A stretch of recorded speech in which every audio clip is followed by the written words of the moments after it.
E aí, pessoal, começando mais um dos nossos diálogos da Economia Azul 5.0. Hoje muito especial, porque é sobre um tema quente, um tema importante, um tema recente, que é a COP30. E nós convidamos, então, um dos membros da Fundação, membro do nosso Conselho Deliberativo, um grande amigo, uma pessoa que tem todo o meu respeito técnico, é um grande ativista ambiental, engenheiro ambiental, ou seja, alguém que traz em si todas as contradições da engenharia, do ativismo ambiental, e que tenta evoluir nisso. Estamos juntos, João, eu e o João, desde 2013, que é uma relação muito acadêmica inicialmente, a gente se conheceu na universidade, o João, quando eu era coordenador da engenharia ambiental da Uniriter, acabou se tornando meu sucessor, foi quem continuou tocando todo o projeto. Então, o John é um especialista, um expert no tema dos temas ambientais, também no mundo da engenharia ambiental, que é onde a engenharia é esse lugar onde se tenta harmonizar, combinar tudo, ou seja, a proteção, a conservação, o manejo, e ao mesmo tempo conseguir resolver as necessidades humanas por água, energia, alimento, a gestão dos resíduos. Esse mundo complexo que nós vivemos hoje, que é mais fácil a gente ter lado, porque daí a gente pega e tem um bom discurso e que agrada, mas que no mundo real, no mundo do dia a dia das pessoas, é muito difícil de conseguir coadunar, combinar todas essas necessidades humanas com a proteção, a conservação, o manejo ambiental e conseguir fazer melhorias, inclusive, ambientais. A Fundação Zero tem essas buscas internas dela, inclusive na constituição do nosso grupo. O John é um profissional de mercado, consultor, ele trabalha para grandes empresas, para menores, para governos, tem uma experiência muito grande. John, muito obrigado por estar conosco, nós vamos começar logo no quente do mingau, que é a COP30. Tu és a tua segunda COP, tu já foste na COP25 em Madrid, em 2019, então não és uma marinheiro de primeira viagem, mas a primeira tu fizeste em Madrid, que é uma cidade, não é eterna como Roma, mas é uma cidade importante, uma cidade tradicional, uma cidade que tem muitos séculos de existência, e que é um lugar da cultura europeia, da cultura da contenção, a cultura do colonialismo, a cultura das sociedades superiores.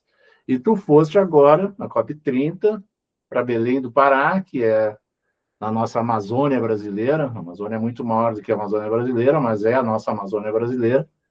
E foi uma grande discussão colocar na Amazônia, questão de infraestrutura e tal, todas essas coisas que em Madrid sobram, que no mundo dito desenvolvido sobram e que no nosso país, que tem seus bolsões de riqueza, mas tem seus bolsões de grandes necessidades básicas de infraestrutura, básicas de tudo, de alimento, de água, de energia, de gestão de resíduos, conservação do meio ambiente, recursos naturais. John, eu quero então que tu fale um pouquinho de ti, te apresente e me conte como foi estar na COP de Madrid, que já faz um tempo, e agora na COP30 em Belém. Conta aí para nós um pouco dessa tua experiência, do teu ponto de vista, por favor. Olá, Lúcio. É muito bom estar contigo e também participando aí desse projeto incrível da Fundação Zero.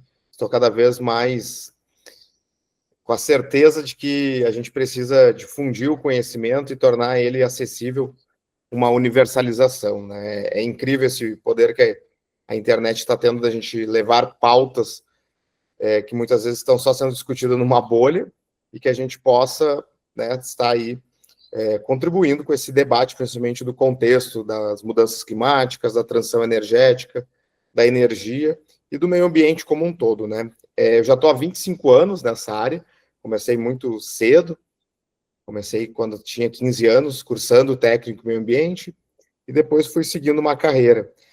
Não terminei a biologia, né? Ainda tem essa frustração, mas no final da biologia eu volto para a engenharia ambiental, então me formo como engenheiro de meio ambiente e segui também fazendo especializações, fiz mestrado na URGS em planejamento urbano, porque sou fascinado pelo fenômeno de estudar as cidades, principalmente as nossas cidades brasileiras, como está trazendo aí, né, contrapontos quando a gente avalia uma cidade da União Europeia ou um grande centro urbano, né, grandes capitais aí, cidades europeias, e quando a gente analisa as nossas cidades latinas também, né, a gente consegue entender inúmeros fenômenos, inúmeros processos de urbanização que se diferenciam e também somos cidades muito jovens.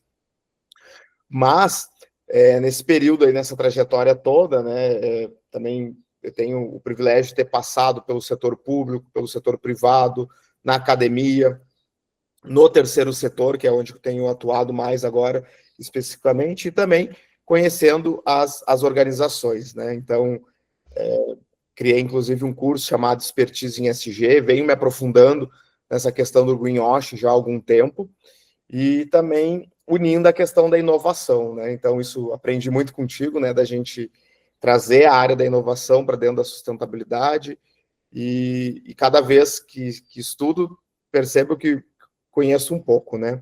E a parte dos saberes, né? Os saberes tradicionais, as trocas de conhecimentos, e isso se ficou muito evidente nessa COP, né? Que foi se fazer um contraponto com até as outras COPs, né? As últimas 5 COPs, né? Eu fui presencialmente em Madrid, ela era para ocorrer no Chile.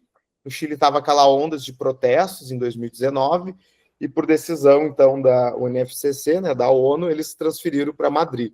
Então, foi uma COP muito pequena, não teve marcado, assim, né, por algo de grande repercussão, e teve a questão que em seguida veio a pandemia. Inclusive, nós ficamos um ano sem COP, em virtude da pandemia, e depois, em 2022, nós temos a COP de Glasgow, né, que eu participei de forma remota das últimas COPs, né, e o grande diferencial, posso dizer assim, né, desde Madrid até Glasgow, depois Egito, teve Baku e também, me fugiu o nome agora da cidade árabe. Dubai? Dubai, que foi Dubai. Eu tô com um pouquinho cansado, né, ainda. Imagino. A cabeça ainda, eu cheguei ontem em casa, né. E aí, a questão de Dubai, a gente pode dizer assim que todas foram COPs com baixíssima representação da sociedade civil, como é a nossa pluralidade de sociedade civil, né? Então a gente tem uma marca muito assim de COPs onde predominam pautas pró-fósseis, né? E com muita dificuldade de participação social, inclusive da marcha do clima, né? Que em Belém foi um espetáculo, né? Com pessoas do mundo inteiro. Mas entender esse universo COP é muito desafiador, inclusive até para eu que estou já há muitos anos trabalhando, enfim, mas tu entender esse funcionamento das COPs, das pré-COPs, dos encontros, da própria estrutura ONU, da estrutura da UNFCCC. Então, tem uma publicação que eu até recomendo para quem está nos assistindo, que foi um painel que eu tive a oportunidade de ver, que é do Codifica, e eles fizeram uma cartilha chamada ABC da COP. É muito boa essa cartilha para qualquer pessoa entender esse funcionamento, né? A mídia trouxe um olho do furacão, assim, COP, né? E principalmente nesse contexto Lúcio, que a gente está vivendo, da polarização política, né? Então ficou a COP do Brasil, a COP, o evento do Lula, bilhões gastos em Belém, cadê a infraestrutura, né? Então, as pessoas de uma forma, muitos até de uma forma muito raivosa, né? Ficam lá nas redes, os haters, né? Eu fico impressionado, né? Hoje, quando entro em publicações e vou ver, assim, os comentários, então as pessoas comentam por comentar, né? Sem entender os contextos, mas isso nos traz hoje que, quando a gente analisa o relatório do Fórum Econômico Mundial, que traz os grandes 10 riscos globais para o planeta para os próximos 2 e 10 anos, e vem, né, a questão, ali no top 3, a questão do acesso à informação e à fake news, o negacionismo. Então, esse grande pacote, né? Vivemos num mundo de negacionismo climático, tanto que tivemos, né, uma das maiores potências do mundo, que é os Estados Unidos, ele não participou da COP, né, se retirou do Acordo de Paris e também das discussões, em virtude, né, do seu líder, né, ter uma posição negacionista, assim como de outros países. Então, eu percebi muito isso, assim, Lúcio, nessa COP, diferente das outras, que foi essa posição, né, esse status fincado, registrado do negacionismo climático, né? E isso se repercutindo também nas redes sociais, né? Então, muitas pessoas com uma postura negacionista ou com uma postura reacionária, contrário à COP, né? Então, assim, dando Bom, eu vou agora aqui, fazer umas provocações para ti, John. A primeira delas em relação ao Brasil. O Brasil é um país com bolsões de riqueza, principalmente o Sul, maravilha, né? Mas é um país com muitos lugares que tem pouca infraestrutura, tem diversas dificuldades. Tu sabes, tu és da fundação, que a fundação não tem a ideia de que vai resolver todos os problemas do mundo, nem quer ser quem tem todo o conhecimento necessário, muito longe disso. Mas nós, já há muitos anos, até pela liderança do Gunther Pauli, que é uma visão positiva de futuro, posto o mundo que tu tem, é o mundo que tu tem que trabalhar. Tu não pode trabalhar, discutir, fazer narrativas, versões de um mundo que não existe. Um mundo que é o que tu gostaria que existisse e que, se ele existisse, nós não estaríamos com problemas. Uma vez, um grande empresário paulista me chamou numa reunião lá na Faria Lima, numa mega organização, e disse: Lúcio, eu tenho $1 bilhão, eu quero te dar para tu resolver os problemas das minhas empresas. Ele tinha 2 mega empresas brasileiras. Eles disseram: não temos, porque o Brasil não tem capital humano. Para tu pegar e dirigir um ônibus, o cara tem que ter carteira de motorista. E nós não temos gente com carteiras de motorista ambientais capazes de resolver problemas ambientais grandes, de alto volume, complexos. Por exemplo, a Bolsa Brasileira é dependente de 2 grandes setores: o petrolífero, que é a Petrobras, né? E mesmo além da Petrobras, várias empresas que prospectam, que exploram petróleo no Brasil, como a própria Shell e tal. E as mineradoras. Bom, mineração é puro petróleo. O cara tem que pegar, derrubar uma montanha, tirar, tem que refinar, quer dizer, tem que limpar todo aquele minério, tirar o material que tu precisa, o metal que tu precisa. Ou seja, é puro fóssil. Então, não existe uma siderúrgica, não existe nada solar, por exemplo, ou eólica, ou que possa depender dessas energias. E isso é mais de 50% da Bolsa Brasileira. Então, qualquer ação, e a Bolsa Brasileira é dos brasileiros e dos investidores, também internacional, mas é dos investidores. Então, quando chega os problemas de exploração, por exemplo, agora na questão da economia marítima, que o pessoal diz: agora nós vamos poder explorar o fundo do mar. Todo mundo continua no mesmo modelo de exploração.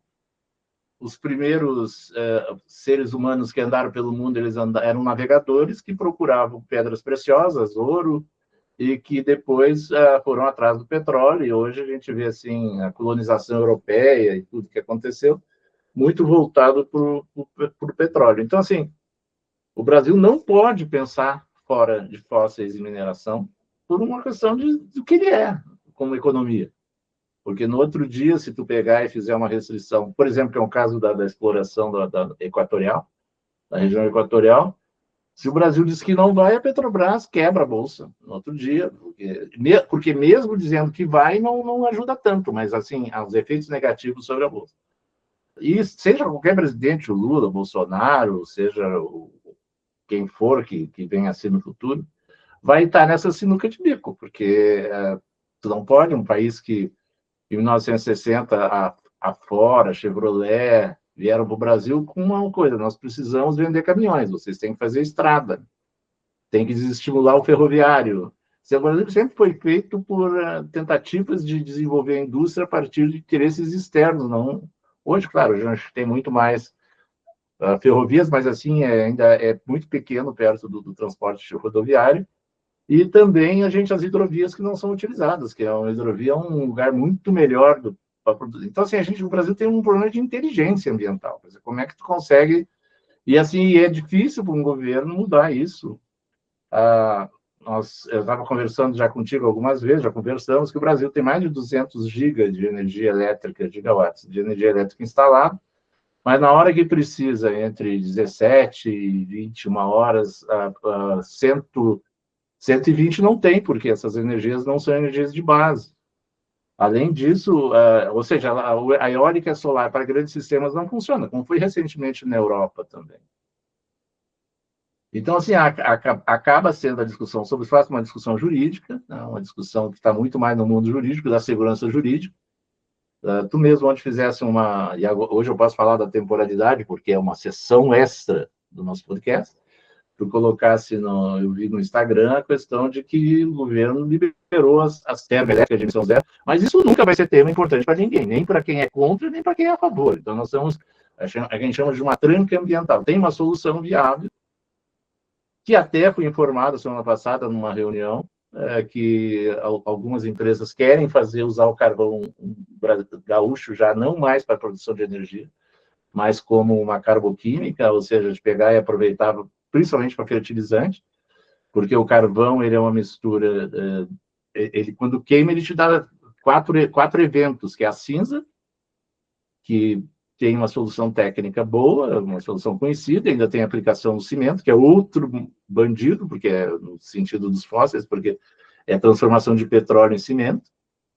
Só o que nós já conversamos, siderúrgica e cimento é 30% do mundo. Construção é mais 30%. Nós, com 4, já temos 60%.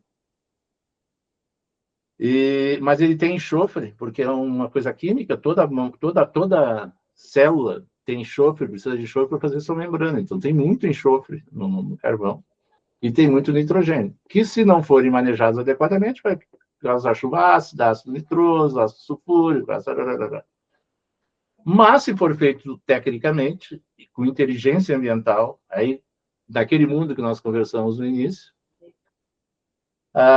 teria uma solução. Então, as soluções... Outra coisa que tu comentasse, muito importante, a questão do calor. Uma das pessoas pergunta assim, como é que alguém vive no Alasca? O Alasca é um lugar que chega a menos 50. Eu já tive a oportunidade de vida, tu provavelmente também, de estar a menos 30, onde que é um absurdo, assim, conseguir viver nesse lugar é um lugar terrível. Agora, tu imagina quando chega a menos 50, menos 55, menos 45, o que se usa lá é sistemas passivos, porque não tem energia elétrica. E a energia solar não vai conseguir te dar o suficiente para que tu possa ter uma solução de ar-condicionado ativo. O que eles usam? Eles usam a geotérmica. O que é isso? Os caras fazem tubulações enterradas, fazem tanques enterrados entre 2 e 5 metros de profundidade, porque o solo é uma temperatura relativamente constante. Tu vai estar com menos 30, 35 fora e tu vai estar com 16 graus, uma fonte de 16 graus. Aí os caras jogam para dentro de casa. Então, todas as grandes empresas de arquitetura dos Estados Unidos oferecem a solução passiva, ou seja, o camarada coloca isso embaixo da casa, bota a casa em cima e ele tem uma temperatura muito mais estabilizada. Não, isso não dá controle sobre a umidade, mas te dá o controle sobre a temperatura, mas tu também tem sistemas com alumínio e tal, que tu consegue tirar a umidade. E os caras ficam dentro de casa com 16, 14, 16 graus, lá fora, menos 30. E tu comentasse há pouco também na questão da energia, o custo da energia, não hoje, mas anteriormente, o custo da energia, que eu quero que tu fale sobre isso também, na região norte. Por que não trata a região norte como um Alasca do calor? Porque as empresas de arquitetura brasileira não sabem essa solução, não conhecem essa solução, não usam essa solução, e nós somos hoje o maior fabricante mundial, aqui em Santa Catarina, na região de Joinville, que já trabalhasse por ali, que são os maiores produtores de compressores. Então, assim, todo mundo quer o quê? Botar uma máquina na parede, botar um compressor, mas aí precisa de energia, né? Além do fato de que aquele ar não é um ar bom, é um ar que fica fechado e tal. Por que a gente não faz isso na região norte? Porque falta capital humano. Então, a Fundação, já há muito tempo, ela não só se objetiva ajudar a construção de capital humano para o Brasil para soluções de inteligência ambiental, como tenta congregar, como é o teu caso, né, pessoas que têm liderança técnica, além da liderança socioambiental, ou seja, só a narrativa social, a narrativa ambiental. Dito tudo isso, é uma introdução muito grande, mas aproveitando que nós estamos num extra, dentro desse contexto, por que as soluções técnicas, as tecnologias, soluções técnicas, de que realmente pode avançar, não são de interesse de uma COP? Tem uma palavra que responde isso tudo e responde muitas questões que tu trouxe, né? Tu abriu muitas janelas. Quando tu comecei a dar aula contigo, tu sempre me ensinou. Tô aproveitando, amigo. Tu sempre me diz, John, abre as janelas e fecha, né? E tu aqui me abriu várias e agora tem o desafio de fechar, porque são muitos temas, né? Mas assim, Lúcio, existe... eu tô, principalmente, alguns anos na questão fazendo advocacy climático e ambiental, e também contra os fósseis em alguns momentos, e eu percebo que tem uma palavra que vai responder isso tudo, que é a questão do lobby. O interesse, não é o interesse. O interesse de momento é lobby. Tanto que ficou muito explícito nessa COP, né? Uma COP onde quem estava lá dentro percebeu a força do lobby, principalmente de países petrolíferos, né, como a própria Arábia Saudita, que nos minutos finais lá conseguiu excluir qualquer menção aos fósseis ou o famoso roadmap, né, o mapa dos fósseis que o presidente da República do Brasil havia proposto, né, no início da COP. E isso eu percebo também nos projetos de leis, Lúcio, assim, que eu venho acompanhando, tanto na Câmara como no Senado. Então, a gente, por exemplo, teve um dos avanços na questão das renováveis, foi a questão de o Brasil ter uma lei das eólicas offshore. E a quantidade de jabuti que essa lei recebeu para o gás, para o carvão, para o petróleo, inclusive para as renováveis, tá? Para hidrelétricas e para solar, dentro de uma lei que a única pauta dela era para ser as eólicas offshore, e respectivamente o impacto. E quando a gente também fala em energia, sempre há o impacto socioambiental. Eu venho, às vezes, com muitas ressalvas com esses projetos relacionados a fertilizantes, a questão, né, das me fugiu o nome até que tu trouxe do carvão, que sempre estão proposto, né, o uso, a criação de grandes indústrias, né, carboquímicas, mas com esse olhar que não seja para energia, né. E eu vejo isso com muita ressalva, porque os processos, né? Hoje ainda a nossa extração mineral no Brasil é um processo muito brutal, muito artesanal, e na sua maioria eles têm licença, mas eles têm uma licença para destruir, para não atender às condicionantes, né? Eu conheço minas que operaram por 2, 3 anos sem licença. Eu acompanhei um caso agora de uma mina em Santa Catarina, da mineradora Siderópolis, que ela minerou sem licença ambiental e fora do polígono da Nieve. Então, assim, isso ocorreu agora em 2024, sabe? Isso jamais era para se imaginar, né? E a gente vem também, assim, vendo esse casamento, assim, falando um pouquinho mais uma linha ativista, que é essa linha desenvolvimentista que está muito forte, que é, olha, nós precisamos de ponto, né? Inclusive, já me conheceu em várias facetas, né? Eu estou se perguntar assim, o que te resume hoje? É o aceita que dói menos. Então, eu compro algumas brigas, mas outras eu já entendi que elas vão ocorrer porque o sistema moldou para isso, né? Então, eu tenho percebido, assim, muito algumas áreas, né, sendo desenvolvidas aqui no Brasil, com um interesse, uma celeridade que as coisas aconteçam, né? Então, a gente mudou, né, totalmente a lei do licenciamento ambiental. Amanhã tá para ser derrubado, ou não, mas eu acredito que vai ser derrubado os vetos, né? Foram 63 vetos do presidente Lula na lei do licenciamento ambiental, na dita nova lei do licenciamento. Essa lei, ela é voltada para uma expansão dos fósseis, do setor de mineração, para a questão das terras raras, inclusive encurtando o período de licenciamento, né? As próprias hidrelétricas agora, na medida provisória, na MP 304, elas ganharam um dispositivo que o processo de licenciamento de PCHs para a região norte, que está muito forte, né, o debate da privatização dos rios, ele tem que ocorrer em 90 dias. Isso é inaceitável, um processo de licenciamento concluído, né, na sua forma trifásica, que a gente conhece, a licença prévia de instalação de operação, em 90 dias. Isso é óbvio que traz fragilidades, que não vai ter escuta das comunidades envolvidas, muito menos das comunidades tradicionais, né?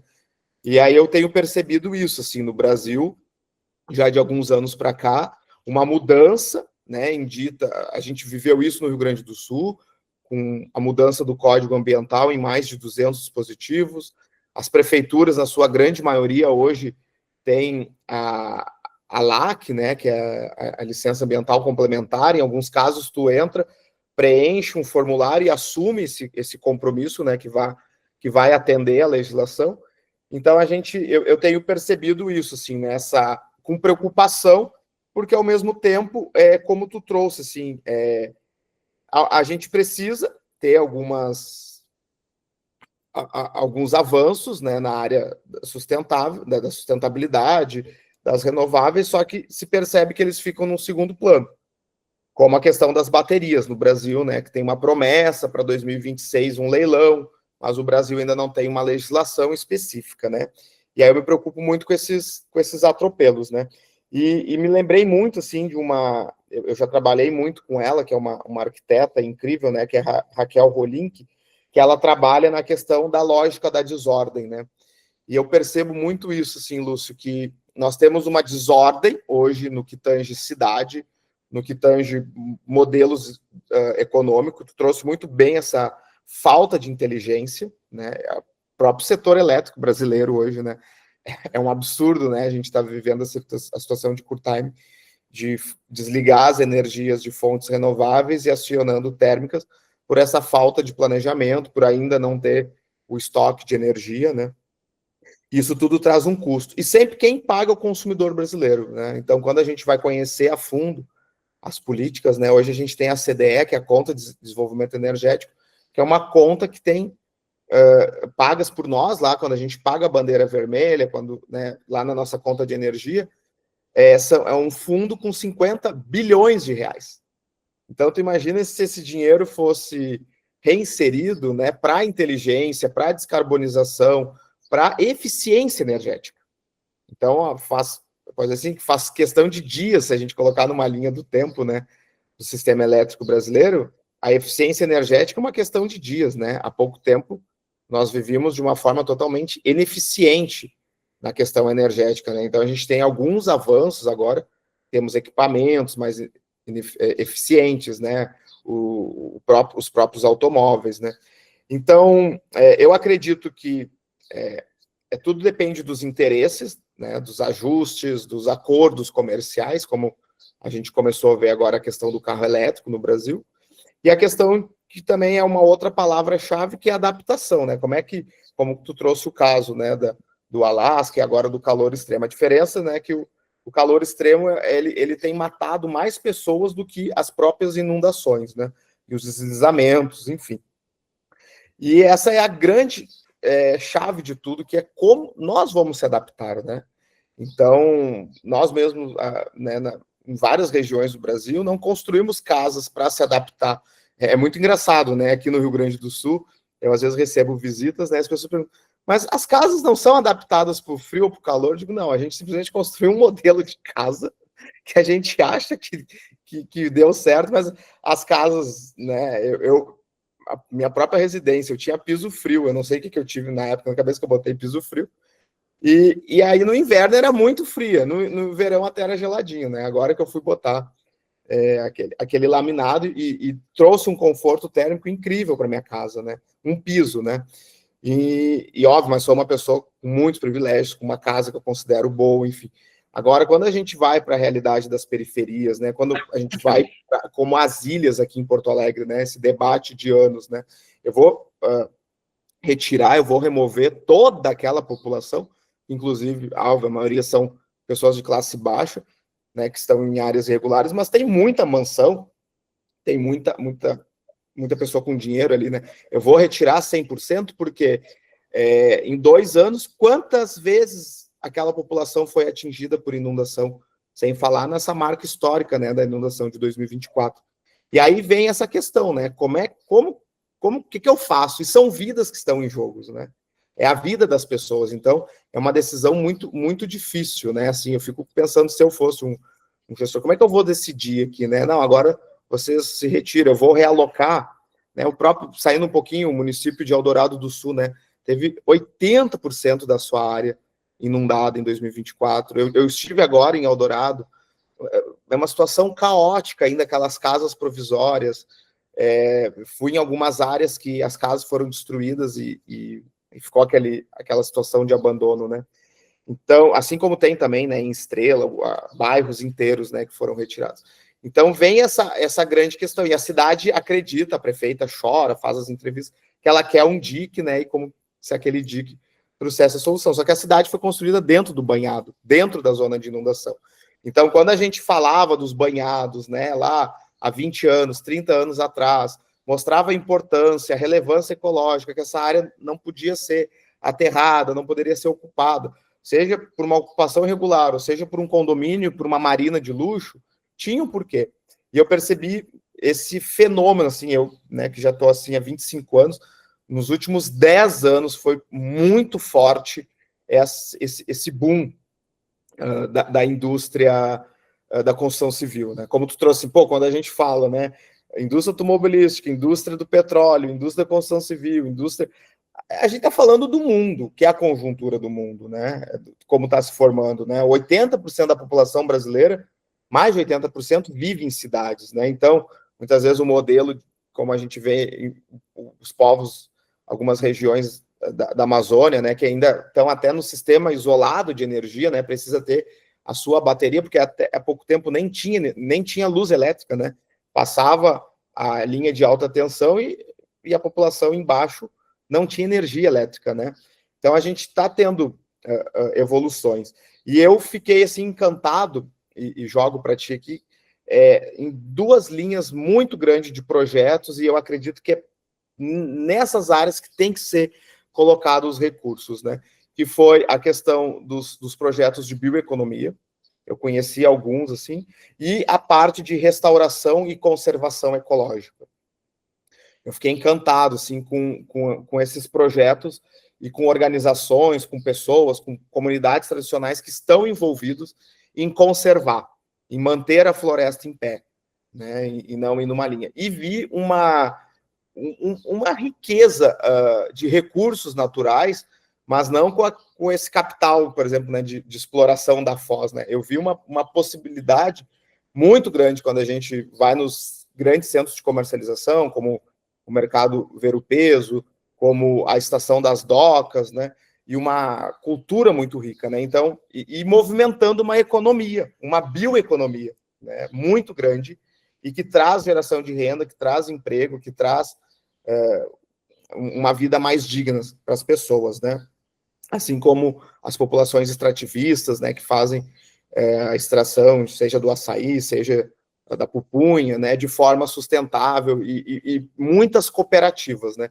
Então eu fiquei muito encantado, né, para trazer também algo positivo, né, que às vezes a gente acaba indo para um discurso como se tudo tivesse errado. Tem muita coisa boa acontecendo, mas precisa de recurso, precisa de apoio, né? Precisa de financiamento para que se tenha continuidade esses projetos, né? Então, eu trago assim esse panorama mesmo, né?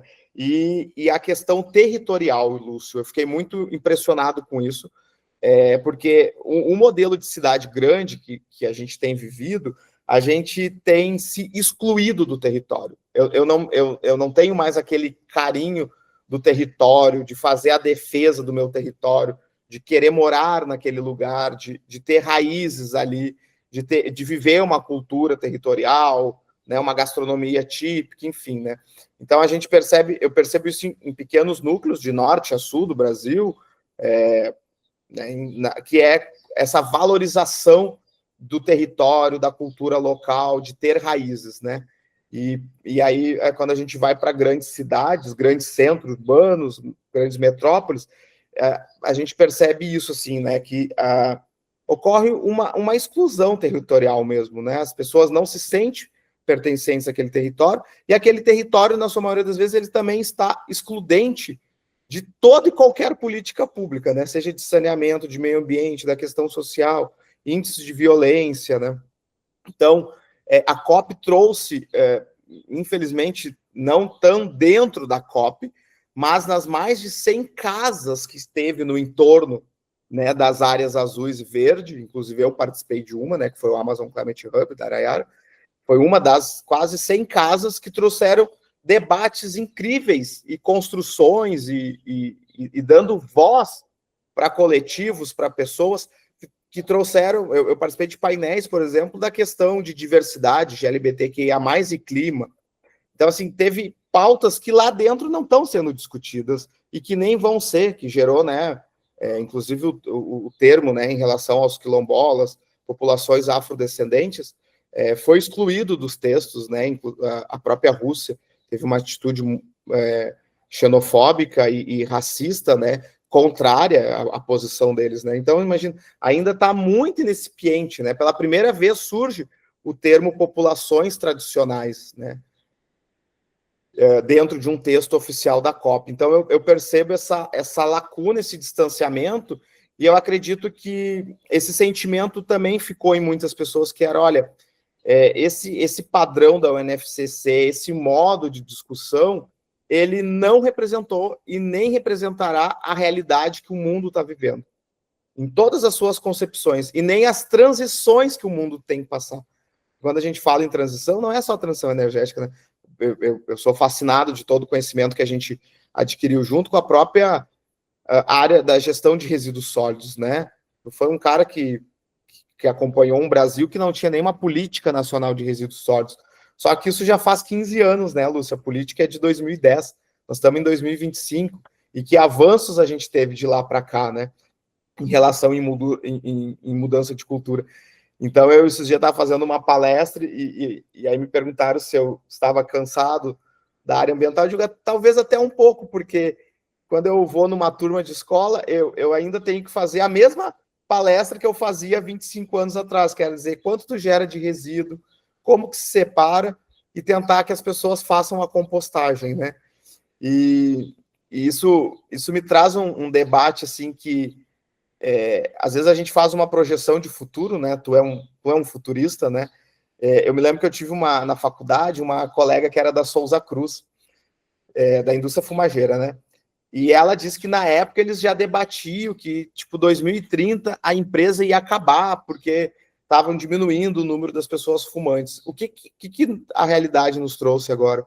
Que tem aumentado, é uma curva imensa, o número de pessoas fumantes tem aumentado, num mundo que já morre 6 milhões de pessoas em virtude da poluição atmosférica, que é uma das poluições que mais mata, principalmente nos grandes centros urbanos. A gente teve a questão da Covid e as pessoas fumando, né?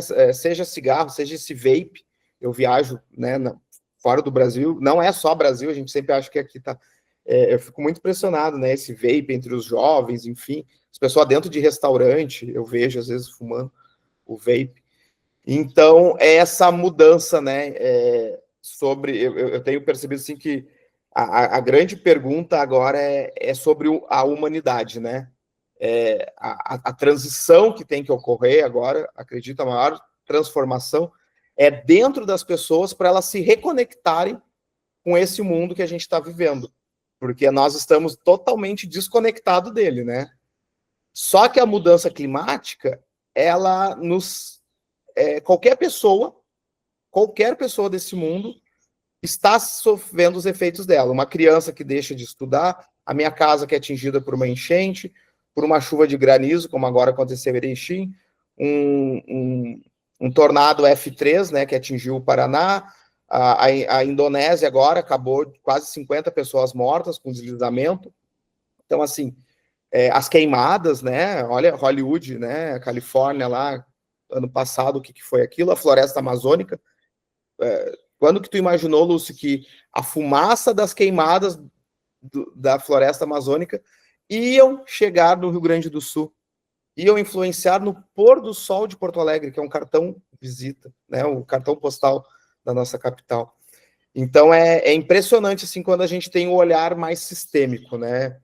E isso é uma coisa que eu aprendi muito na Fundação Zero, foi uma das primeiras pessoas assim, que trouxe, né?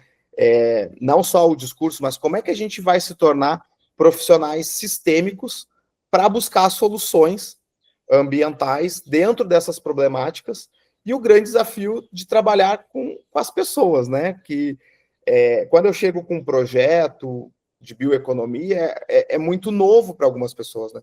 Você pode estar falando isso já há muitos anos, né? Mas como é que eu vou falar para as pessoas, olha, eu estou aqui com esse projeto, tu acredita nisso? Vamos mudar esse modelo que tu tinha, que tu estava mandando todo esse teu resíduo para aterro, e vamos transformar isso numa fonte de renda, numa cadeia, enfim, né? Ainda há muita resistência, né? E as políticas públicas também, como eu falei, né? O próprio lobby, ele tem recurso para isso, né? Quando a gente vai ver os subsídios aos fósseis, são trilhões de reais no Brasil, né? E esse debate não veio para a COP, não veio de forma forte de estabelecimento de qual é o nosso objetivo, meta e cronograma para essa redução aos fósseis, aos subsídios, né? E se jogou para um cenário futuro. E pela primeira vez, para fechá-los, a gente teve um painel oficial, né, um espaço oficial numa COP que foi dos cientistas, né, muito liderado por Carlos Nobre, mas tem inúmeras mulheres, homens, né, professores do mundo inteiro, mas muitos brasileiros que trouxeram de forma científica esse contexto das mudanças climáticas, e eles deixaram claro que o ano para ser feito algo é 2026, porque nós estamos em inúmeras questões, né, entrando em pontos de não retorno, né? Seja quando eu analiso um bioma, seja quando eu analiso uma cidade, um ecossistema, ou o nosso planeta como um todo, né? Algumas questões não há mais ponto de reversão, né? Então eu trago aqui, acho que tentei fechar aqui todas as janelas que tu me trouxe abertas, né? E também abrir mais algumas aí para que a gente possa continuar. Que maravilha, John. Eu fico pensando assim várias coisas quando tu fala, mas assim, primeiro eu concordo contigo, a bioeconomia é fundamental, a valorização dos povos da floresta, não só os povos originários, mas todos que vivem na floresta, que escolheram viver na floresta, que hoje são, a maior parte que está na floresta hoje são pessoas que foram para a Amazônia, não são povos originários, trazer soluções econômicas, eu acho que isso é perfeito que tu falasse, são duas coisas fundamentais. E eu vou avançar em alguns temas e depois discutir contigo uma proposta. Assim. A Fundação foi convidada agora, dia 15 de dezembro, eu estou indo a Cabo Verde. Cabo Verde é um país com 560 mil habitantes, então, se tu ficar lá 5 anos dando palestra todo dia, tu conversa com todo mundo olho no olho, é um número grande, mas é um número gerenciável. E lá eles têm 4 problemas. Falta energia, eles compram todo o gás. Falta alimento, eles compram todo o alimento. Né? E eles não sabem o que fazer com seus resíduos e não tem água. Como é que tem um país lá? Né? Obviamente porque eles estão no mundo do turismo, sofreram muito na pandemia. E eles fizeram uma proposta tipicamente zero. Eles recebem 300 barcos de cruzeiro e nós temos que tirar dos resíduos dos barcos do cruzeiro, em 10 anos, as soluções de todos os problemas de Cabo Verde. Cara, isso é legal, isso é bacana, isso é punk, isso é uma coisa assim. Tu pega a China, quer dizer, tem tamanho para a gente tratar. Então, assim, a gente vai para lá para fazer uma avaliação. Obviamente que esses 300 navios aí são 3 mil, em média, de pessoas que estão, então, assim, é quase 1 milhão de pessoas, mas o navio de cruzeiro é o navio que produz mais resíduo, né? Vai a 4 quilos por pessoa. Tem resíduos sólidos, tem orgânicos, muita comida. O principal problema, não é um problema, Para nós, até uma. Que bom que eles têm bastante resíduo de comida. Tem mais o esgoto também, as águas cinzas, as águas. E as águas negras, que não tem utilização, não tem como fazer nada com elas. Eu teria que tratar, teria o lodo, mesmo fertilizante, porque presença de muito surfactante, daí começam as questões técnicas. Então vai ser muito divertido. E a China está destruindo prédios lá, está explodindo os prédios todos lá nas cidades e construindo pequenas cidades a 250 quilômetros de distância uma da outra, com pequenos aeroportos dentro da ilha das aerótropes. Ou seja, o mundo fora do Brasil está mudando completamente. Nós estamos asfixiados do nosso tamanho. Isso não é uma questão muito importante do que a Fundação trabalha e que tu conhece bem, que é essa questão, é alimento, água, energia e resíduos. Claro, tu compõe com um projeto, problemas socioambientais severos, que são segurança pública, que são acesso à saúde, enfim, todas essas outras coisas, mas onde a técnica é mais forte. E a outra coisa que é, então, assim, essa mudança de tamanho para tratamento dos problemas, e ainda mais agora que a gente está tentando diminuir o tamanho dos problemas e aumentando o tamanho do conhecimento dos dados via inteligência artificial, via tratamento de dados. Hoje, os data lake, que é criar uma quantidade absurda, mostram algumas coisas bem interessantes. Por exemplo, nós temos uma parceria com o Mar Urbano, que é uma ONG do Rio de Janeiro. Eles foram de veleiro para a COP. Né? Porque, assim, a COP, o impacto ambiental da COP, em termos de avião, de transporte, foi um absurdo. Mas eles foram para mostrar, mas eles levaram uma coisa do DNA, porque tu vai analisando durante o trajeto o DNA da água que tu está passando. Tu vai o tempo todo ver que peixe tem ali, que animal tem ali, quem passou por ali, que é também um data lake de DNA do mar. Então, eles fizeram esse trabalho, foi muito interessante, foram até lá, também eu acho que estava o pessoal da família Schurman e tal, o pessoal que está fazendo coisas para, já que a Greta não conseguiu, acho, atravessar o oceano de barco. Então, assim, tem uma coisa que é esse mundo dos dados, o mundo dos dados e o mundo do mar, que isso não ficou muito claro, bem que a COP tenha tratado em profundidade. Isso é uma coisa. Segunda coisa é a academia. Tu falasse agora dos cientistas no final, porque o ano passado a temperatura subiu 1,8, passou de 1,7, não sei, chegou a 1,8, sem nenhuma explicação. O pessoal tanto que ninguém quis discutir isso na COP. Por que o ano passado aqueceu tanto? Por que houve esse problema? Eu vou te desafiar como engenheiro ambiental. Já falou de drenagem, de abastecimento d'água, de esgotamento sanitário, não é o nosso mundo, né, John? Treinar as pessoas a resolver esses problemas. As pessoas têm que beber água de boa qualidade, as pessoas não podem morrer afogadas e têm que fazer cocô e ir para algum lugar que não volte para casa. Né? Então, é tudo mundo de para dentro para fora. Porque como a temperatura subiu além da conta, porque assim, até aqui para as pessoas que estão assistindo, que vai assistir, ninguém entende direito essa tal da concentração do CO2 na atmosfera, o efeito que ele tem. A curva de absorção do ar, do CO2 no ar, ela é logarítmica. Então, assim, e ela vai para o ponto de saturação. Hoje, tu joga um monte de CO2, o efeito sobre a temperatura, e é só pegar que passou de 280 para 450, deveria dobrar a temperatura, mas não, ela subiu por quê? Porque tem um platô de mais CO2 não difunde. Então, o CO2 não tem a capacidade de subir o que subiu ano passado. Então, o que significa isso? Não foi o CO2. Mas se não for o CO2, toda a comunidade científica perde um grande argumento, que todo aumento do calor na Terra está correlacionado com o CO2. O que causaria? A gente sabe que a maior parte do efeito estufa é vapor d'água. E sabe também do poder do metano, mas metano é muito pouco e tal, e tal, e tal. O pessoal negacionista nem quis saber desse assunto, porque senão eles têm que reconhecer o aquecimento global. Então, assim, não discute porque não quer discutir nada disso. E o outro não quis discutir porque perde o argumento do CO2.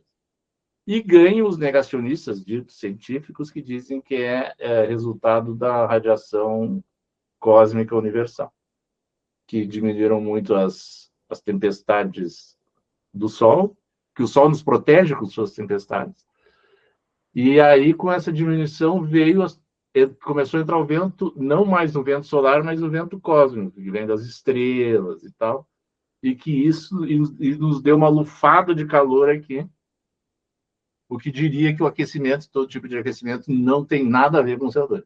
É tudo dependente de radiações, de ondas de radiação cósmicas e dependentes do Sol e dos oceanos. E como subiu, desceu. Esse foi o problema. Porque nós vamos chegar a 1,5, passamos de 1,5, passamos muito de 1,5, obviamente. Tu não consegue correlacionar com o CO2, porque o CO2 não, ele está num platô tu aumenta, o efeito de temperatura existe, é verdadeiro, não é isso que está se discutindo. Mas essa subida do ano passado é absurda, foi absurdo. Foi efeito El Niño, foi o aquecimento do Pacífico, mas por que o Pacífico aqueceu desse jeito? Onde é que veio todo esse calorão? Né? Quem é que deu esse bafo na Terra? Né? E nada disso foi discutido. Tanto que, não sei que relatório o IPCC mostrou, mas esse Nobre, por exemplo, que são esses irmãos Nobre aí que falam, eles fogem desse tema, já mandei, perguntei sobre isso, eles fogem desse tema, por quê? Porque esse tema vai dar argumento para os negacionistas. Viu? Não é o CO2, são eventos de clima, mas não só de clima na Terra, eventos de clima cósmicos. Isso não foi discutido. Por quê? Porque acaba sendo a COP, como é um evento socioambiental, os cientistas que vão lá vão para provar a tese de que o CO2 é o culpado. Só que o ano passado ele não foi o culpado. E se ele não foi o ano passado o culpado, pode ser outra coisa o culpado. E no mundo do clima, 100 anos é um segundo. E isso foi uma coisa também que me chamou bastante atenção, essa coisa da comunidade científica. Eu queria que tu falasse há pouco, esse tema foi tratado lá, de por que subiu tanto a temperatura no ano passado, sem ser correlacionado com o CO2? Perfeito. Todos os painéis que eu assisti, né, a correlação que é feita, porque também, assim, se a gente pegar a curva, né, exponencial desde das revoluções industriais, né, é assustador mesmo os volumes de CO2 na atmosfera, né. Eu não vi, assim, Lúcio, dessa questão cósmica, pelo menos no que eu estive acompanhando, enfim. Todo dia eu tinha mais ou menos ali 2 horas do meu dia dedicado à leitura, né, do que saía de matérias, de reportagens, enfim, porque foi uma produção muito grande de conteúdo. Eu não vi mesmo, né, essa questão. Tem muitos estudos, né, eu tenho já também assistido um pouco aqui, nós no Rio Grande do Sul, tem uma questão da mídia também, né, a gente tinha enchente, nunca se usou o termo emergência climática, mudança climática, né? E nem dava espaços para climatologistas ou cientistas falarem. Então, isso a gente pode dizer que é quase faz um ano que aconteceu, né? Tanto que o Carlos Nobre hoje consegue tanto esse destaque, mas se a gente for ver há uns anos atrás, saindo da bolha climática, né? A gente não tinha esse espaço midiático, né? A mídia tem uma parcela de culpa muito grande, né? Que não mostrava isso, né? Sempre trazia o desastre, mas não trazia as causas, efeitos, as consequências ou a própria discussão, né? Quem acredita ou não nessas causas, né? Eu tenho escutado muito daqui da URGS, né? Então a gente tem aí as referências, o professor Aquino, por exemplo, tem estudos muito complexos, assim. Eu também me coloco num lugar que eu não estou num nível de compreender toda essa complexibilidade. São estudos muito complexos de climatologistas há muitos anos, mas todos mostram, né? Aqui tem um grupo muito forte, né, na região sul que acompanha a Antártida e mostra essa questão da concentração, né, do CO2, os efeitos que isso tem trazendo. O que eu, John, também tenho analisado mais, indiferente da questão climática, mas eram os nossos problemas locais, eles não tinham uma repercussão global tão grande. Seja resíduos, né? A primeira ilha de resíduos é descoberta em 97 nos oceanos. Então, a gente começou a ter esses problemas locais, com repercussão em âmbito regional, nacional e agora global. Então, assim, eu também venho analisando muito essa ótica, né, dos fenômenos, né, a própria acidificação dos oceanos, né. Eu tive em algumas zonas litorâneas que eu ia já há alguns anos. Eu faço mergulho, por exemplo, né, eu fui mergulhar a 9 metros de profundidade, que a água seria bem gelada, a água estava quente, né? Então a febre dos oceanos que a gente viveu ano passado, 2024 foi um ano que realmente tudo que tinha que acontecer, como tu falou, né? Sim. Aconteceu, né? Da floresta pegar fogo, das enchentes, o El Niño, como nunca se viu, né? Os fenômenos, as grandes concentrações, né? Então, eu seguido às vezes recebo, né, aquelas imagens de partes da Antártida que tinha com grama e agora tem gelo, né? E aí os meus amigos que são negacionistas ou mais relacionados à direita extrema me mandam assim, explica agora, né?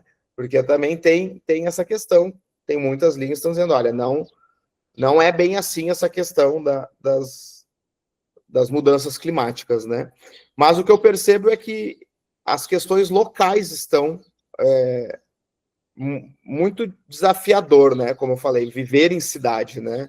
Com esses fenômenos, seja em virtude da onde eles vêm, o que a gente sabe, o que eu tenho percebido, eu que sou uma pessoa, estou com 40 anos, né? Eu desde a minha infância eu fui criado com enchentes, né? Tu conhece a minha casa, a minha cidade? É uma cidade que é, né, pressionada pelo Lago Guaíba, cortada por inúmeros arroios que ainda descem a montante, né? Ainda, né, para cima tem uma região serrana que facilita que essa água desça rápido, né? O que eu tenho percebido é que nos últimos anos se concentrou o número de enchentes, né? Então a gente tinha enchente a cada 5 anos, a cada 10 anos, e nos últimos 2 anos a gente viveu. E a questão que eu tenho me preocupado muito, que é os sistemas, assim, daí falando, né, da questão meteorológica, né, não da questão climática em âmbito global, mas as previsões de clima locais, elas têm falhado muito. Então, assim, Santa Catarina viveu ano passado, Florianópolis teve uma chuva que acho que deu 180 milímetros, e não estava isso previsto em nada, não foi feito anúncio nenhuma. Foi horrível essa inundação que deu. E Santa Catarina tem um centro ótimo de referência. Eu inclusive, tenho um amigo que trabalha lá, e eu acompanho as postagens dele, que são ótimas e tudo, e eles falaram, olha, não conseguimos prever. Houve uma formação meteorológica e desencadeou essa chuva. O F3 também, que teve agora no Paraná, não conseguiu entrar num radar de previsão para emissão de alertas, né? E eu aqui na Barra do Ribeiro, quando teve a enchente, a gente montou um coletivo, né? O Centro Climático de Barra do Ribeiro, que a gente reuniu população local, cientistas que eu descobri que tinham na cidade, uma coisa incrível. Então, uma pesquisadora que mora aqui, mas que faz X trabalhos, também um geógrafo incrível que já tinha uma rede de monitoramento das condições climatológicas aqui da Barra do Ribeiro, e eu uni, né, nós se unimos, né, melhor falando, e fizemos um cercamento da comunidade. Então, assim, pegamos as pessoas que moram em zonas ribeirinhas, criamos um grupo de WhatsApp, daí eles diziam, olha, a água subiu aqui meio metro, se ela subir meio metro, né, lá na região, né, para cima, quando chegar para baixo, eu sei em quanto tempo essa água chega e posso alertar aquela população que está. E a gente tinha pegamos todos os dados, né, satélites, e fizemos uma previsão de chuva de um dia que teria começar a chover em torno de 8 da noite, era a previsão, e que não passaria de 50 milímetros. Qual foi o encerramento que a gente teve? Começou a chover meio-dia, e naquele dia nós chegamos ao acumulado em 24 horas de 192 milímetros. Isso eu monitorei aqui com pluviômetros, então, assim, e foi horrível esse dia, assim, porque o outro dia a água desceu com força total e daí se encontrou a água do Arroio Ribeiro com o Lago Guaíba e inundou 100% de um bairro aqui de Barra do Ribeiro, que é o bairro Picada. E a gente tentando fazer os alertas, e o prefeito negando, né? Eu tive uma briga muito grande aqui com o prefeito, porque ele não queria esse alerta. Ninguém quer esse alerta. Que eu preciso dizer, você vai ter que sair de casa, sua casa vai inundar, né? Eu tive um episódio aqui de um gestor público no meu município, que na enchente desse ano, que nós já tivemos outra enchente, escreveu a palavra na beira do Lago Guaíba, Jesus, como se aquilo ali fosse a CAC, né, a gente fala aqui no Sul, né, segurar, reter a subida do Lago Guaíba, né? Então batia onda, fez um vídeo, fez uma oração. É válido, né? Respeito toda forma de crença, mas não tem se aceitado os números, né? Isso eu tenho ficado impressionado, assim, as pessoas não aceitam. Então, assim, eu não estou nem pedindo que aceite a mudança climática 1.5, mas que aceite as realidades locais, né? E a gente não tem uma inteligência nisso tudo, né? As defesas civis no Brasil é uma tristeza. E quando eu falo em defesa civil, não é só para o evento climático extremo, né? Eu tenho também os desastres tecnológicos. Eu posso ter uma indústria que pode ter a implosão de uma caldeira, ou que pode ter um tanque de combustível. Se eu moro perto de um posto de gasolina, se ele explodir, o que eu faço?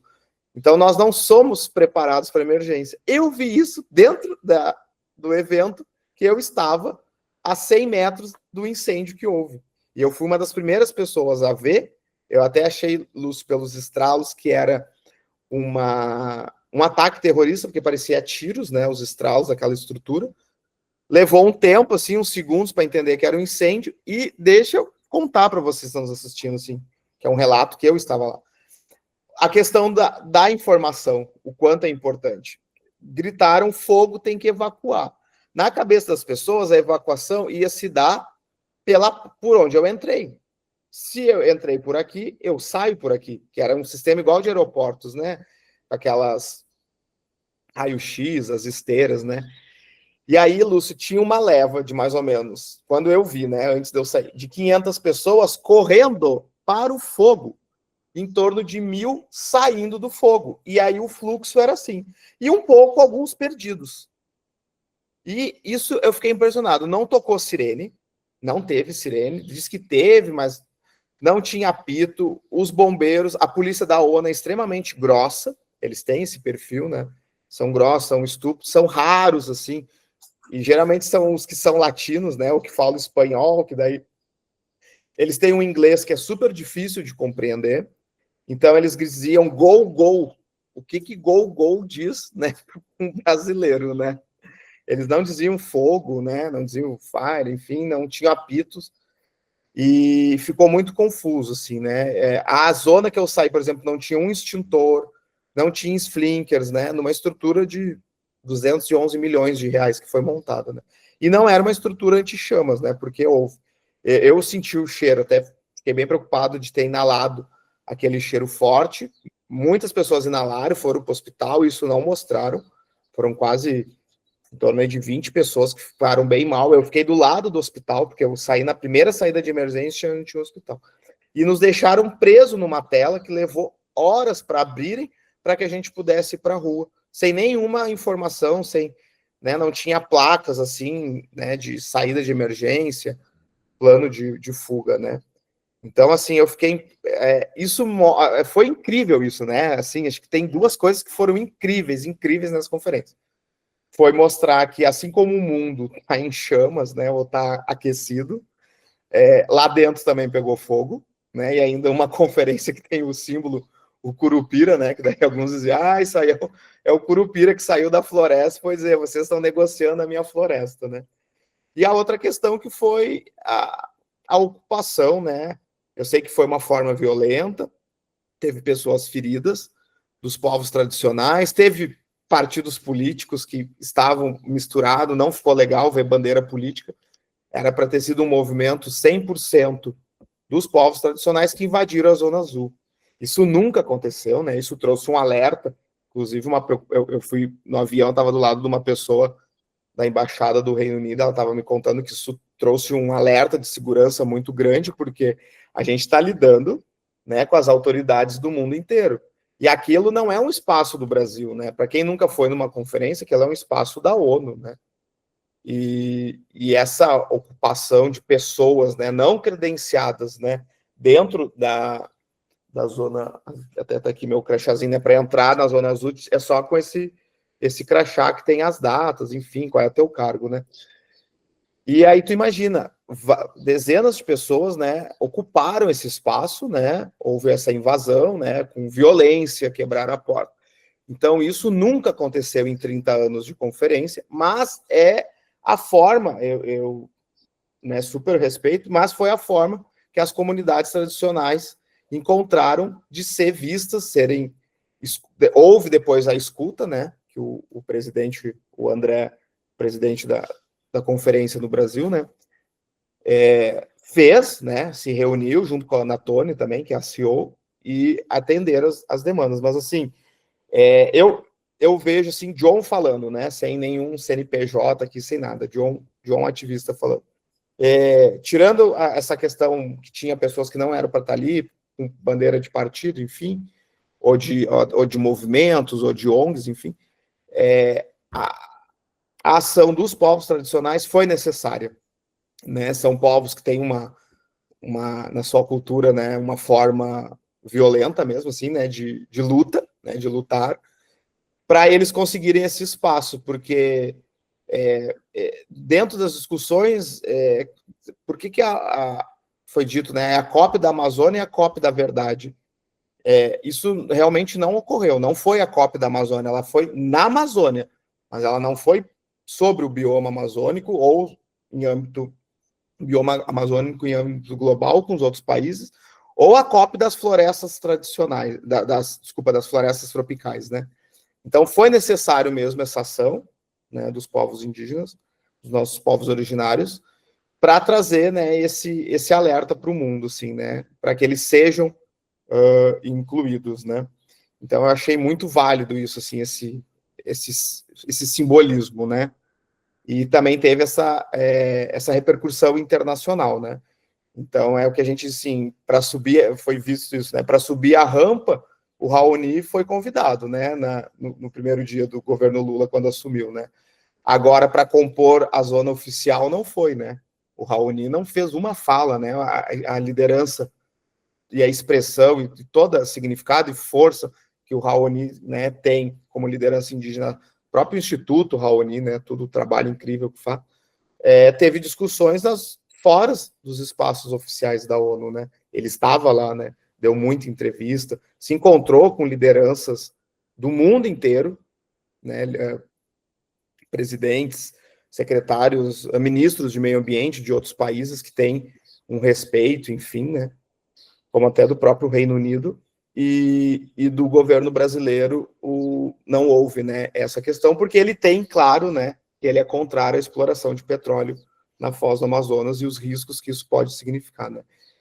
Então é isso, assim, eu tenho trabalhado muito a palavra risco, né, eu trouxe ela muito para as minhas palestras, para o meu vocabulário, para as entrevistas que eu dou, e o mundo não entendeu o risco que nós estamos vivendo, né, nesse colapso que a gente está entrando, né, climático dessa questão, e o desafio que é viver em cidades, né. Tinha o grupo também dos países das ilhas do Pacífico, né, que os países, acho que é Unisolares o nome, agora não vou lembrar, mas esses países estão sumindo, né, vai ser os primeiros países que vão sumir em virtude do aumento do nível dos oceanos. Então, assim, realmente é muito complexa essa questão, mas eu percebo que o tempo de discutir também passou, né?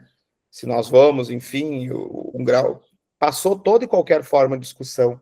A gente precisa entrar na questão, como é que nós vamos se adaptar e quem são os mais vulneráveis, né?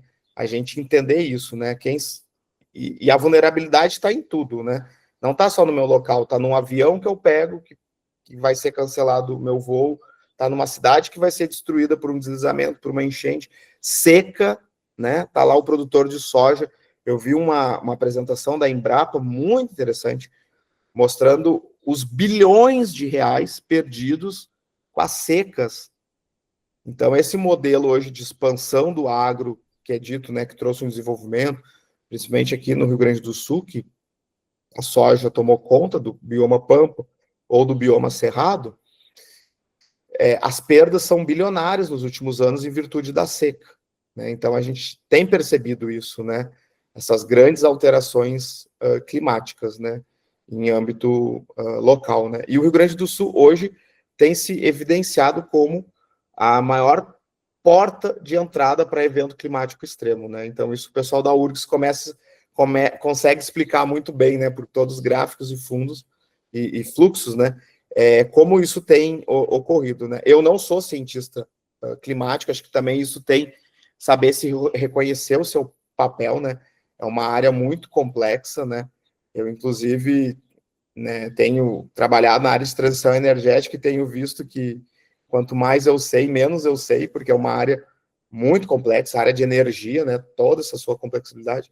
E até coloquei como meta, Lúcio, para 2026, eu defini melhor as minhas caixinhas de atuação, né? Porque nós também tem essa questão de se tornar grandes generalistas, né? Então eu quero dar uma nichada nas minhas áreas de atuação, de conhecimentos, né?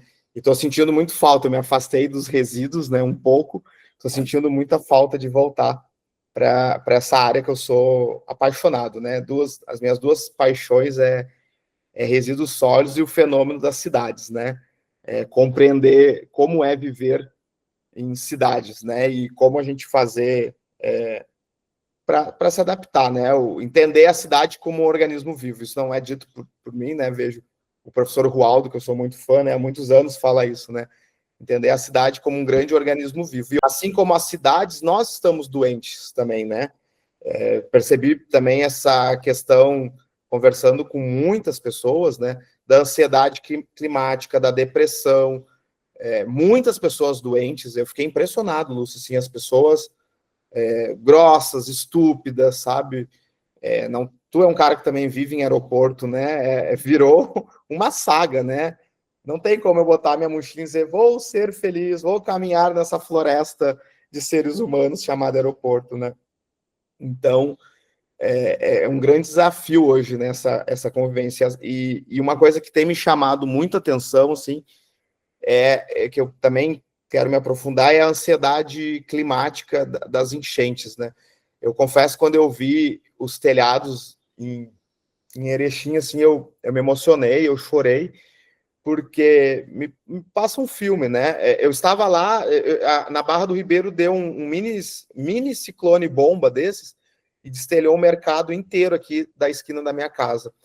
Eu vi o mercado, até eu conseguir ligar para os meus pais e saber se eles estavam bem, isso gerou uma destabilização emocional gigante em mim, né? Eu recebi as fotos do meu irmão, e aí caiu o sinal da internet, e eu, meu Deus, como é que tá a minha família, enfim, porque, pô, o mercadinho aqui da esquina, se arrancou o telhado, arrancou os telhados da minha casa e da dos meus pais, mas aconteceu que só foi bem focado, assim, né? Passou, né, arrancou árvores, enfim, caiu postes, né? Então, essa vulnerabilidade que a gente está cada vez mais exposto a esse risco, né? Então, são muitos riscos hoje da violência, de viver em cidade, né? Dessa questão das exposições às inúmeras doenças, né? E os riscos climáticos, né? Sejam cidades grandes ou cidades pequenas. Tu falou aí numa questão, né, de Cabo Verde, o número de pessoas. É menor, como tu diz, né? Mas eu concentrei pessoas, isso eu levei anos para entender, né? Eu concentro pessoas, eu potencializo, né? Tenho uma exponencial dos problemas ambientais se eu não tiver soluções, né? Então, te desejo muito sucesso aí nessa missão, me mantenha informado, e realmente tu trouxe os desafios hoje, que é água, energia, né, resíduos, tem turismo, né? Então também a indústria do turismo tem me preocupado muito. Tu sabe que eu viajo, amo paraísos, né? Então estou sempre viajando aqui, principalmente do Brasil, né? Fui já para Lençóis, para Bonitos, para Noronha, ou com frequência para Fernando de Noronha. Eu ando muito preocupado com essa indústria que também tem um impacto, e as cidades não são, os locais, né, não são adaptados, né, para receber esse número de pessoas que demandam, né, demandam comida, geram resíduos, demandam hospedagem, e todo mundo quer um banhozinho quente, né, uma aguinha, né? Eu não tive banho quente em Belém, tá? Então, custei para me adaptar a essa questão, né? Que lá não tem, é muito raro o chuveiro elétrico, né? Então, acho que deixo esse recado meu aqui, assim, que eu acredito que a gente está se encaminhando agora, né, para a nossa reta final, né? Que é esses nossos desafios de viver nessa desordem, né? Que tem se tornado a cidade, o nosso planeta, né? E como organizar isso, a gente tem respostas, tem caminhos, né? Mas não é de forma individual. Cada vez eu estou mais convencido que é de forma coletiva. E a união das lutas, né? Então, as lutas por direitos humanos, a luta pela igualdade racial, a luta pela questão da diversidade, da inclusão, a luta das mulheres, né? A gente vive num mundo. Eu participei de um debate, muitos debates de gênero e clima, né? E as pautas estão muito associadas, né? Os números de feminicídio do Rio Grande do Sul é algo assim que nos entristece muito, né? E isso são pautas que nos trazem para nós enquanto sociedade, né? Nos refletem esse espectro nosso enquanto sociedade, esses indicadores, esses números, e eles estão também relacionados com a questão ambiental e com a questão climática, né? Só que isso ainda está muito devagarinho ainda esse debate, né? Não tá tão amplificado, né? Então a gente percebe isso também, a luta dos povos tradicionais, né? Das comunidades tradicionais. Hoje a gente tem 28, quando a gente fala em comunidades tradicionais, sempre vem à mente os povos originários, as comunidades indígenas. Nós temos 28 classificações, né? De comunidades tradicionais no Brasil reconhecidas, né? Então a gente tem povos de terreiros, a gente tem povos extrativistas, marisqueiros, pescadores artesanais, são comunidades tradicionais, têm seu modo de vida, seu modo de viver, e também a sua relação com o meio ambiente e a influência delas sobre a questão das mudanças climáticas, né? Teve reportagens muito interessantes, por exemplo, sobre os povos de terreiros que foram dizimados, né? Aquele território de terreiro foi dizimado nas enchentes agora do Rio Grande do Sul, porque somos o estado com o maior número de casas de matriz africana, né? Estamos falando de mais de 3 mil estabelecimentos, né? E sem falar quando eu faço os recortes, né? As próprias escolas, enfim, quantas escolas foram. Então, acho que também a gente tem um espectro amplo para mudança climática, mas cada vez se faz necessário os recortes para compreender melhor, né, como nós vamos lidar com isso. Tu conhece Barra do Ribeiro, sabe, né? Barra do Ribeiro tem 6 aldeias indígenas em Biá-Guarani. É o município do estado do Rio Grande do Sul com o maior número de aldeias indígenas. 2 são sempre afetadas por enchentes. E os governos locais aqui não sabem lidar com atendimento, esquecem de ir, né? É bem interessante, assim, a forma que é lidado, com preconceito. Então, cada vez se torna mais importante realmente esses recortes, né? A própria causa animal, né? Quando que a gente pensou que ia se criar canis com 15 mil animais? Um com 25 mil, que acho que foi de Porto Alegre, e de Canoas com 15 mil animais, né? E o de Eldorado do Sul, não sei quantos mil animais. Então, olha as redes que foi se formando, né? Tudo em função da mudança climática, fora toda a rede de solidariedade, que sempre se teve, né? De doações, mas de temas específicos, porque são públicos, né? Afetados, né? Não só nós humanos, né? Mas os animais domésticos, e o próprio cavalo caramelo, né? Que virou o símbolo de resistência e que hoje também tem ONGs específicas, né? Que os produtores rurais mesmo, né? muito triste ver aquela cena, né, dos animais indo nas enchentes, né? E precisa... E aí, se eu tiver enchente, tenho meus animais, como é que eu vou lidar com isso, né? Então, realmente, o espectro é amplo, mas, ao mesmo tempo, a gente precisa cada vez mais ter os recortes para saber como lidar nessas situações de eventos climáticos extremos, né? Puxa, João, muito, muito obrigado, sim, por esse último relato teu, porque foi um mosaico, assim, um mosaico de coisas, todas elas com profundidade, o teu relato sobre o incêndio na COP, a tua preocupação com os riscos, o que tu falou antes também da bioeconomia, do fortalecimento das comunidades locais, tradicionais, da floresta, o que tu falou sobre o licenciamento. Nós já estamos num tempo grande, assim, eu teria ainda muita coisa a falar com você, que é uma pessoa inteligente, sensível, observadora, tem formação técnica forte, consegue ver as coisas.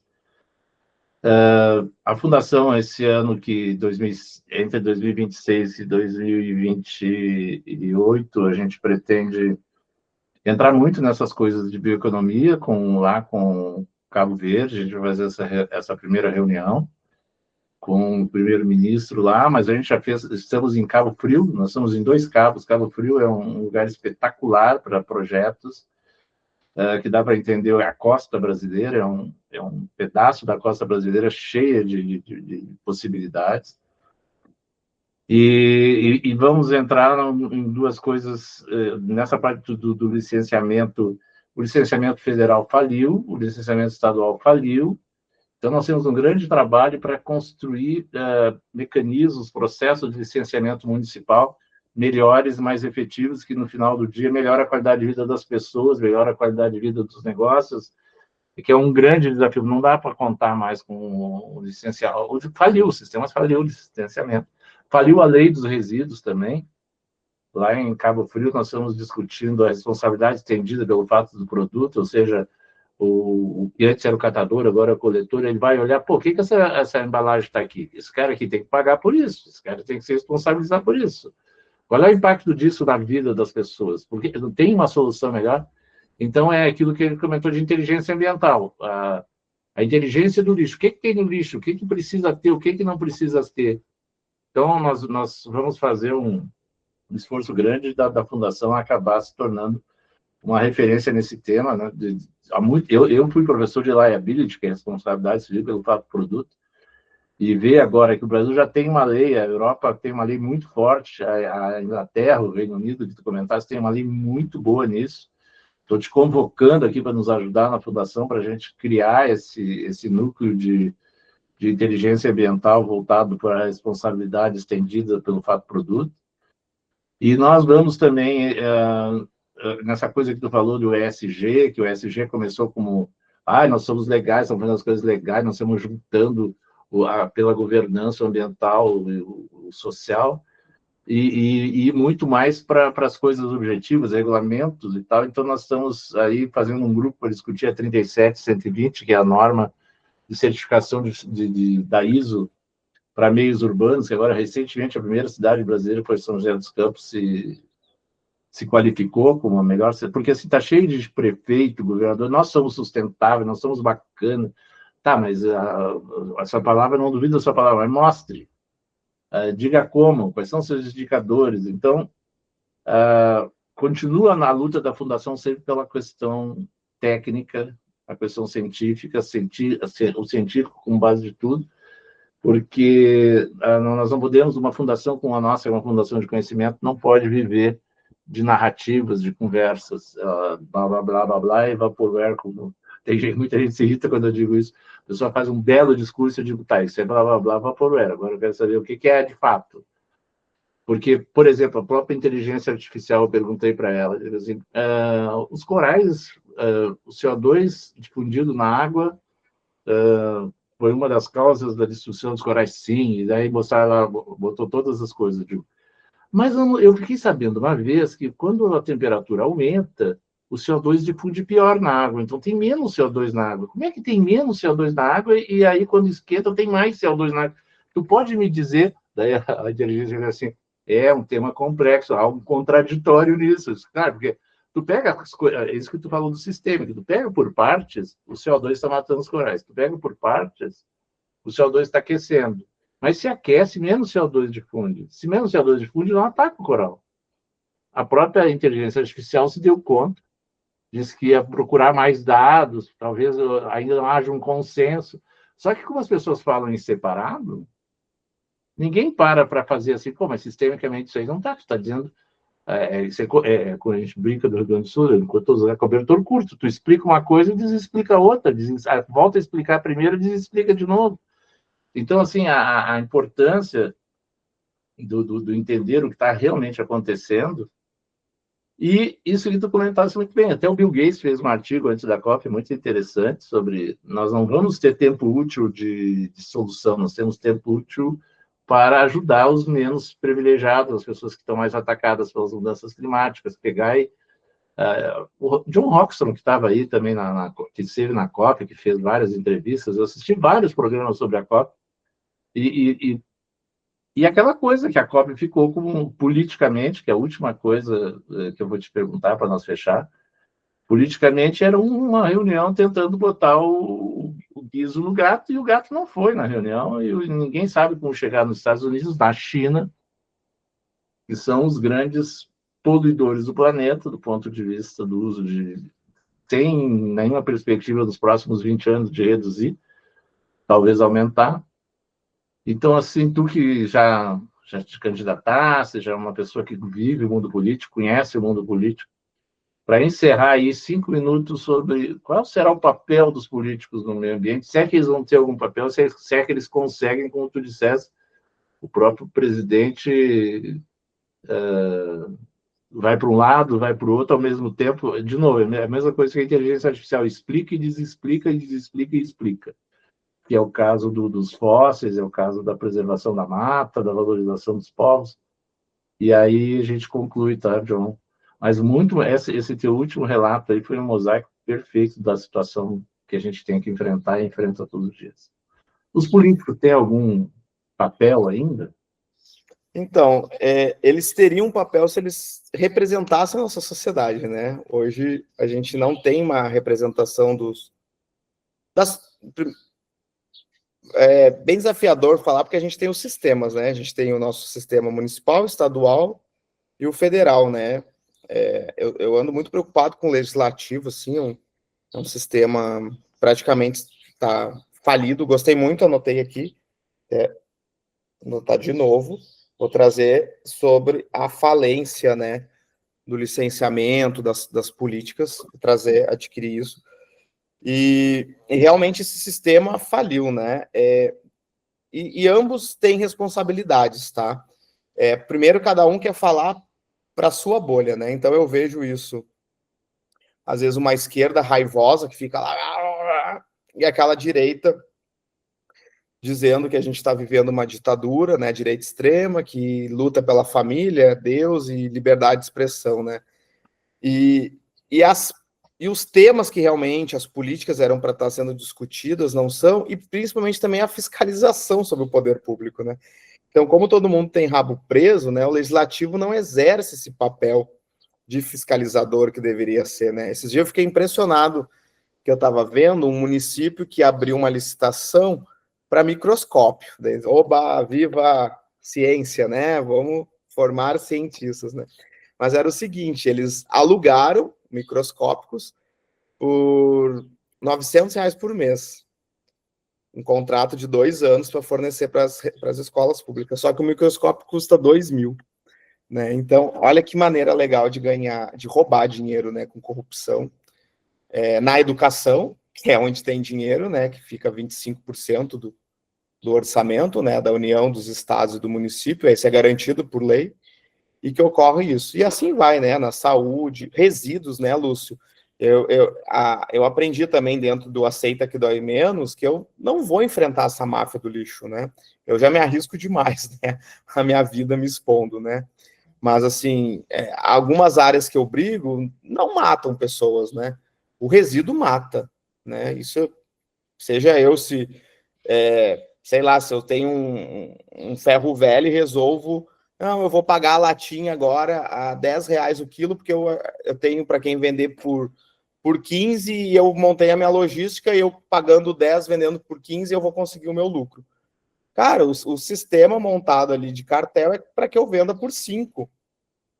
Compre dos catadores por 5. Se eu vender por 8, comprar por 8, por 10, vão me matar. E eu conheço casos disso, né? Que a pessoa não quis mudar o preço que pagava e mataram. Então, assim, é um sistema que faliu, né? É um sistema que está com muitas artimanhas. O resíduo no Brasil não vai avançar enquanto a lógica for essas licitações bilionárias. A do Distrito Federal agora vai bater 5 bilhões o contrato, né?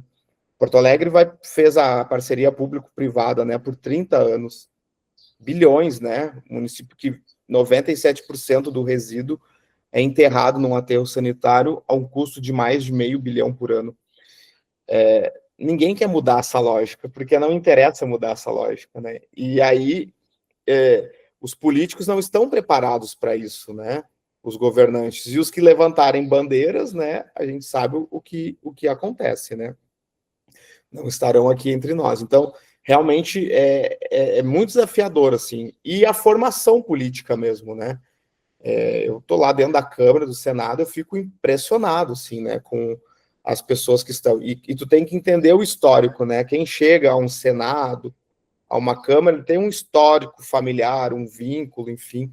Essa baixíssima representatividade das mulheres é um absurdo, né? A gente ter esse legislativo, né? Temos alguns avanços, né? Porto Alegre, nós temos 2 vereadoras mulheres trans, né? Uma, inclusive, agora a presidência da Câmara dos Vereadores abriu uma sindicância para, como é que a gente chama, né? Suspender o mandato, romper, né, o mandato dela, né? Caçar. Caçar, boa, caçar. Já tô esquecendo os termos, caçar o mandato, né? Da vereadora Natasha. Então, a gente vê isso, né? Porque ela mexeu na pauta da privatização do DEMAI, né? Que foi privatizado agora, né? Assim como foi a Corsã. Então, é duro, assim, é árduo, né? Eu tinha um fascínio, né? Você já estava conversando com um grupo de amigos, como daria para fazer um trabalho legal se fosse um deputado estadual, mas o sistema não é fácil, né? O próprio deputado Matheus Gomes, eu admiro muito o trabalho dele, um jovem, né? Da bancada negra da Assembleia Legislativa, ele está desde 2023, inclusive antes das enchentes, ele tem um PL, um projeto de lei para declarar o estado do Rio Grande do Sul como em permanente estado de emergência climática. E ele não consegue avançar com isso. Não consegue, não avança, está lá na CCJ e não vai passar. Pode escrever o que eu estou dizendo, vai terminar o mandato dele, não vai, porque não é interesse do Eduardo Leite, né, do governador, que seja dito que o Rio Grande do Sul está em estado constante. E a questão clima também virou um grande mercado, né, Lúcio? Eu estava vendo, assim, quando os prefeitos decretam situação de emergência, por seca, por tudo, é uma farra, né, assim, nas licitações. Então, eu vejo as boiadas passando. Eu acho que, assim, um dos maiores legados que o Ricardo Salles, ministro do Meio Ambiente, deixou para esse Brasil foi aquela frase, né? Vamos, na época do Covid, vamos aproveitar para deixar a boiada passar, né? E realmente a gente está vendo as boiadas passando, e não em questão partidária, não estou aqui fazendo uma militância de esquerda, né? Não, quem está nos assistindo não me interprete dessa forma. Em ambos as posições partidárias, de política, né? De esquerda, direita, centro, direita extrema, esquerda, todos, né? Conduzem, né, interesses e formas, né, nesses 5.500 e 630 e tantos, 37, acho que né, municípios que compõem esse nosso Brasil, que é muito grande, muito desafiador, e para que eu cada vez vejo mais o contexto a gente tentar reduzir as desigualdades, né? Primeiro, assumir que a gente vive num mundo muito desigual, né? Então, quando a gente vai ver a renda da população atingida por enchentes, né? Eu vi um mapa do IBGE que mostrava. Então, a população com até meio salário mínimo per capita, não é nenhum salário mínimo, é meio salário mínimo per capita, ela está concentrada nessas áreas que foram inundadas, né, nessas zonas de inundação, que não se foi declarado ainda, né, Lúcio, uma zona oficial de inundação. A gente não tem isso e nem terá, né? Inclusive saiu no licenciamento ambiental uma diretriz de qual é a zona oficial hoje de inundação, o que eu posso, o que eu não posso. Quando eu fiz meu mestrado, que tu foi lá assistir, né? Fiquei muito honrado. Tu lembra que eu trouxe isso, né? Lá em 2014, né? O debate dos planos diretores e com a zona de inundação do Rio dos Sinos e a construção, inclusive, de Minha Casa Minha Vida, condomínios que saíram em áreas da zona de inundação, que na época o comitê de bacia estava, que é outra instância que faliu, né? Morreu. Hoje é um chá das 5 que o pessoal se reúne para comer lá a bolachinha de rosca, né? E conversar, porque não tem mais, né, papel, assim como falha o sistema das unidades de conservação, que não tem mais caráter consultivo e deliberativo, né? Então, assim, é bem complicado esse contexto político que a gente está vivendo e que tenhamos força para 2026, que não vai ser fácil, né? Essas disputas que nós vamos ter, que é uma disputa por poder, né? Na verdade é isso, não é uma disputa porque eu vou querer colaborar, né? Vou transformar o meu território, enfim, né? É uma disputa de poder que inclusive agora tem as emendas Pix, né? Então ficou bem conhecida aí, né? Vou lá atender a minha primeira dama e vou dar uma emenda Pix. E está muito fundido os interesses particulares com o público, né? Então, assim, é muito raro o prefeito que a sua mulher não tem um cargo de secretária, enfim, e os salários, né? Esses dias eu vi um vereador que eu gosto muito de Cachoeirinha, ele estava mostrando que para ser servente em Cachoeirinha, tu tem que ter ensino médio, um salário de R$ 1.800, para ser pedreiro, né? É o edital lá da contratação, seja temporário para o concurso. Mas para ser cargos, chefe de não sei o que, CCs, nível, é ensino fundamental, com salário a partir de R$ 15.000. Então há uma disparidade muito grande. E eu vejo isso, e pessoas que entram na pública querendo mudar, acontecer, enfim, elas sofrem muita retaliação. O sistema está moldado para ter um modus operantes que atenda aos interesses daquele grupo político que geralmente está enraizado por décadas, né? Décadas dentro do sistema público brasileiro. É isso, meu amigo. Deixo esse recado e estamos chegando já ao gostinho de fim de ano, né? Que tenhamos aí um 2026 com muita paz, né? Acho que vejo assim que é a grande chave. Eu tenho buscado isso também. Entra em conflito, entra em desgaste, mas a gente tentar estar em estado de paz permanente consigo próprio, com o planeta, com o mundo, com a família, com a comunidade que a gente está vivendo, né? Porque estamos em constante conflito, né? Muitos conflitos, né? E não é à toa que cada esquina a gente tem um supermercado e uma farmácia, né? E cada vez menos áreas públicas para que a gente possa caminhar e ter um ar limpo para sentar num banquinho, né, numa praça. Cada vez está reduzido, né, os espaços públicos, né, com acesso à natureza mesmo, né. John, querido, muito, muito, muito, muito obrigado pelo teu tempo. Eu sei como tu está cansado, chegaste anteontem da COP. Sua tua contribuição fica aqui para gerações. Essa é a força que eu aprendi aí com o Marcelo e com o Matheus. Todas essas coisas que a gente faz, o carinho que eles têm também depois para editar, para fazer acontecer nas redes, nós estamos progredindo. E relatos como o teu e com os anteriores, né, que dão a nossa contribuição. Muito, muito obrigado. Te agradeço de coração pela tua boa vontade e principalmente pela tua dedicação ao longo de todos esses anos. Grande abraço.